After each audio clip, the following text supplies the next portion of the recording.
मैंने एक PIL supreme court में फाइल किया है कि भारत में अल्पसंख्यक कौन है।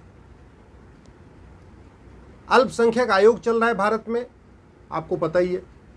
भारत में अल्पसंख्यक कल्याण मंत्रालय चल रहा है, ये भी आपको पता है।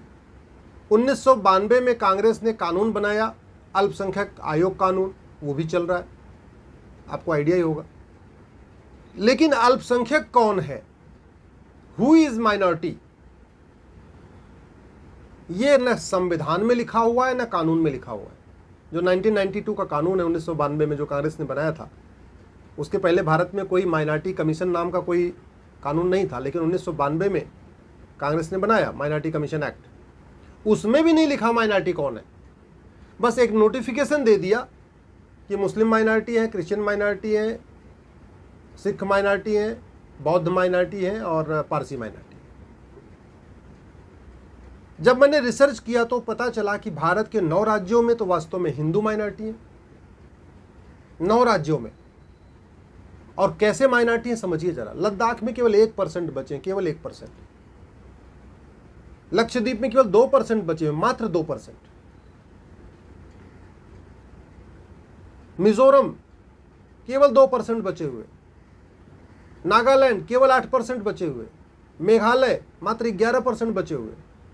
ऐसे भारत के 9 राज्यों में हिंदू अल्पसंख्यक हो चुके हैं। मैंने फिर इसको डिस्ट्रिक्ट वाइज थोड़ा प्लान किया कि जिलेवार देखते हैं, तो जिलेवार पता चला कि जिस कम्युनिटी को अल्पसंख्यक का दर्जा मिला हुआ है, माइनॉरिटी कहते हैं, वो तो 200 जिलों में बड़ा प्रोमिनेंट हो चुकी है। भारत के 750 जिलों में से 200 जिलों में मुस्लिम्स बहुत डोमिनेट कर चुके हैं और क्रिश्चियंस, मतलब 200 जिलों में मुस्लिम्स और क्रिश्चियन डिसाइड करते हैं कौन सांसद बनेगा, कौन पार्षद बनेगा, कौन विधायक बनेगा, और उनको अल्पसंख्यक का दर्जा भी मिला हुआ है। कश्मीर में हिंदू केवल 2% बचे हुए हैं, उनको अल्पसंख्यक का दर्जा नहीं मिला हुआ है। मुस्लिम 97% है, उनको अल्पसंख्यक का दर्जा मिला हुआ है। लद्दाख में हिंदू 1% है, उसको अल्पसंख्यक का दर्जा नहीं मिला हुआ है। बौद्ध 50% है और मुस्लिम 46% है, उनको अल्पसंख्यक का दर्जा मिला हुआ है। लक्षद्वीप में हिंदू 2% है, उसको अल्पसंख्यक का दर्जा नहीं मिला हुआ है। मुस्लिम 97% है, उनको माइनॉरिटी कहते हैं। नागालैंड में हिंदू 8% है, उसको माइनॉरिटी का दर्जा नहीं मिला हुआ है। क्रिश्चियन 88% है, वो माइनॉरिटी कहलाते। मतलब ऐसा चमत्कार पूरी दुनिया में कहीं आपने देखा कि 2% वाला तो मेजॉरिटी कहलाए और 97% वाला माइनॉरिटी कहलाए। इसीलिए मैं सुप्रीम कोर्ट में पीआईएल फाइल किया। पहले आप ये तो बताइए, हु इज माइनॉरिटी, अल्पसंख्यक कौन है। और ये हमारे लिए गर्व की बात नहीं है कि मैं हिंदुओं के लिए अल्पसंख्यक का दर्जा मांग रहा हूं। ये हमारे लिए बड़े शर्म की बात है कि हिंदुस्तान में 9 राज्यों में हिंदुओं को अल्पसंख्यक का दर्जा दिलवाने के लिए हमें सुप्रीम कोर्ट में लड़ना पड़ रहा है कि भैया खत्म हो गए, हमको भी अल्पसंख्यक मानो। हिंदुस्तान के 200 जिलों में पलायन हो रहा है, 200 जिलों से हिंदू भाग रहे हैं। कहीं कहीं तो एकदम खत्म हो चुके हैं, जहां बच्चे भी हैं कहीं 10-15%, 20%, वो भी वहां से भाग रहे हैं। तो उनको अल्पसंख्यक का दर्जा दिलाने के लिए हमें सुप्रीम कोर्ट में लड़ाई लड़नी पड़ रही। और आज से नहीं, 2017 से 5 साल बीत गए।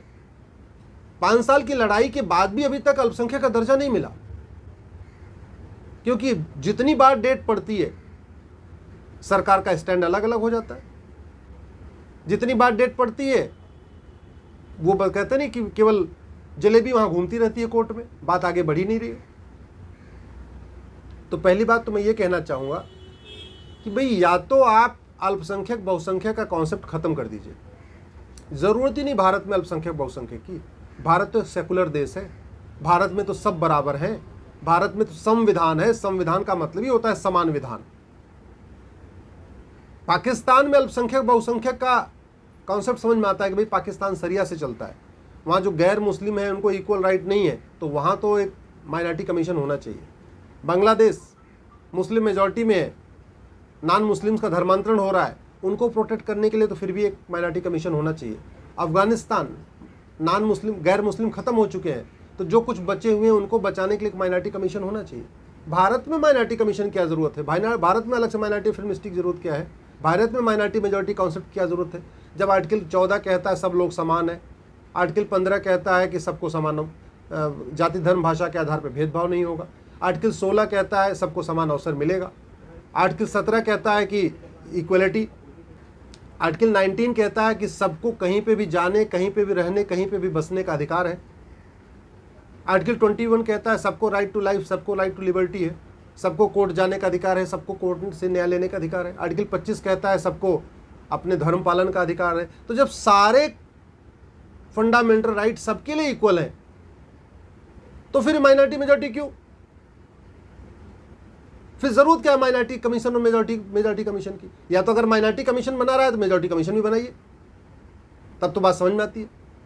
भारत जैसे देश में माइनॉरिटी कमीशन की जरूरत नहीं है, और यदि आपको माइनॉरिटी कमीशन बनाना भी है, माइनॉरिटी मेजॉरिटी का कॉन्सेप्ट रखना भी है, माइनॉरिटी और मेजॉरिटी के बेस पे देश के आधार पे योजनाएं चलानी भी है, तो सबसे पहले माइनॉरिटी को डिफाइन कर दीजिए, हु इज़ माइनॉरिटी। दूसरा, माइनॉरिटी आइडेंटिफाई किस लेवल पे होगा? डिस्ट्रिक्ट लेवल पे होगा कि स्टेट लेवल पे होगा? भाई नेशनल लेवल पे तो कोई माइनॉरिटी हो नहीं सकता, सुप्रीम कोर्ट पहले कह चुका। अब बात आई कि माइनॉरिटी कौन होगा, डिस्ट्रिक्ट लेवल पे आइडेंटिफाई करेंगे, स्टेट लेवल पे आइडेंटिफाई करेंगे। स्टेट लेवल पे आइडेंटिफाई करेंगे तो 9 राज्यों में क्रिश्चियंस का और मुस्लिम्स का माइनॉरिटी का दर्जा खत्म होगा और हिंदुओं को माइनॉरिटी का दर्जा मिलेगा। डिस्ट्रिक्ट वाइज करेंगे तो 200 जिलों में हिंदुओं को माइनॉरिटी का दर्जा मिलना चाहिए। तो ये अधिकार तो मिलना ही चाहिए ना, परिभाषा तो बनाना ही चाहिए। ऐसे थोड़ी होना चाहिए कि 2% हिंदू है तब भी वो मेजॉरिटी कहलाएगा, मुस्लिम 97% है तब भी माइनॉरिटी कहलाएगा, नागालैंड में 8% हिंदू है मेजॉरिटी कहलाएगा, 88% क्रिश्चियन माइनॉरिटी कहलाएंगे। ये कैसे चलेगा? इस देश में अगर नियम कानून है, इस देश में वास्तव में हम चाहते हैं कि भाई सबके लिए एक जैसा कानून हो, तो सबसे पहले डिफाइन तो होना चाहिए ना। जैसे चाइल्ड मैरिज एक्ट है, उसमें लिखा हुआ है चाइल्ड कितने साल तक चाइल्ड है, उसको चाइल्ड मान लेते हैं। SC/ST एक्ट बना हुआ है, उसमें SC/ST कौन कहलाएगा वो डिफाइन है कि भाई ये है SC/ST। अगर OBC कमीशन है तो OBC कमीशन में बहुत साफ साफ डिफाइन है, ये लोग OBC हैं। महिला आयोग में बहुत स्पष्ट है कि भाई महिलाएं आएंगी। तो जब हमने अल्पसंख्यक आयोग बना दिया तो अल्पसंख्यक डिफाइन तो करना ही चाहिए ना कि अल्पसंख्यक कौन, क्योंकि अगर UN की डिफिनीशन है एनी ग्रुप और community which is socially, economically, politically non dominant and inferior in population, मतलब ऐसा समुदाय, ऐसा वर्ग जिसका कोई सामाजिक वजूद न हो, जिसका कोई आर्थिक वजूद न हो, जिसके कोई पॉलिटिकल कोई उसकी पहुंच न हो, पॉलिटिक्स में भी एकदम नगण्य हो, उसको कहते हैं माइनॉरिटी। हमारे देश में तो 200 जिलों में मुस्लिम्स और क्रिश्चियन तय करते हैं कौन सांसद बनेगा, कौन प्रधान बनेगा, कौन पार्षद बनेगा, कौन विधायक बनेगा, तो उनको फिर माइनॉरिटी दर्जा कैसे मिलेगा? दूसरा, क्या आप जो भारत में संप्रदाय शुरू हुए उनको आप माइनॉरिटी मानोगे, या विदेशों में जो संप्रदाय हैं, जो विदेशी कम्युनिटी, जो विदेशी मजहब है, उनको भी आप माइनॉरिटी मानोगे? अगर भारत में जो संप्रदाय शुरू हुए उनको आप माइनॉरिटी मानते हो तो बात समझ में आती है। भाई सिखिज्म भारत में शुरू हुआ, जैन धर्म भारत में शुरू हुआ, बौद्ध धर्म भारत में शुरू हुआ, चलो इस बात में थी। लेकिन अगर आप इस्लाम को मानते हो जो विदेशी धर्म है उसको अगर आप माइनॉरिटी का दर्जा दे रहे हो, क्रिश्चियन को जो विदेशी धर्म है उसको माइनॉरिटी का दर्जा दे रहे हो, फिर तो पूरी दुनिया में 1000 मजहब चलते हैं, फिर आपको सबको दर्जा देना पड़ेगा माइनॉरिटी का। इसलिए मैं ये कह रहा हूँ, सुप्रीम कोर्ट से मैंने यही निवेदन किया है कि सबसे पहले आप माइनॉरिटी को डिफाइन कर दीजिए, माइनॉरिटी को गाइडलाइन आइडेंटिफाई करने की गाइडलाइन बना दीजिए। जैसे अभी हेमंत शर्मा जी ने बोला है कि वो तो डिस्ट्रिक्ट वाइज माइनॉरिटी चाहते हैं, क्योंकि असम के 9 जिलों में हिंदू खत्म हो चुके हैं, इसलिए उनको माइनॉरिटी दर्जा मिलना चाहिए।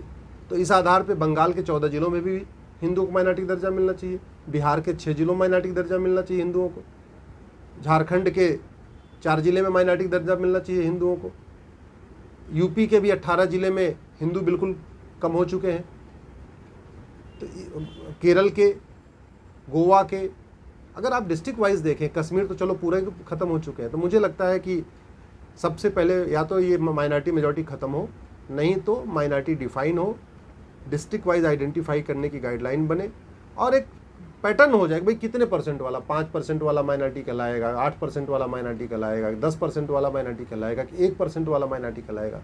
ये तो नहीं हो सकता ना 30% वाला माइनॉरिटी होगा, 40% वाला माइनॉरिटी होगा। जिस जिस पॉलिटिकल पार्टी को 30% वोट मिलता है वो तो सरकार बना लेती है, तो फिर 30% जो कम्युनिटी है वो माइनॉरिटी कैसे हो सकती है?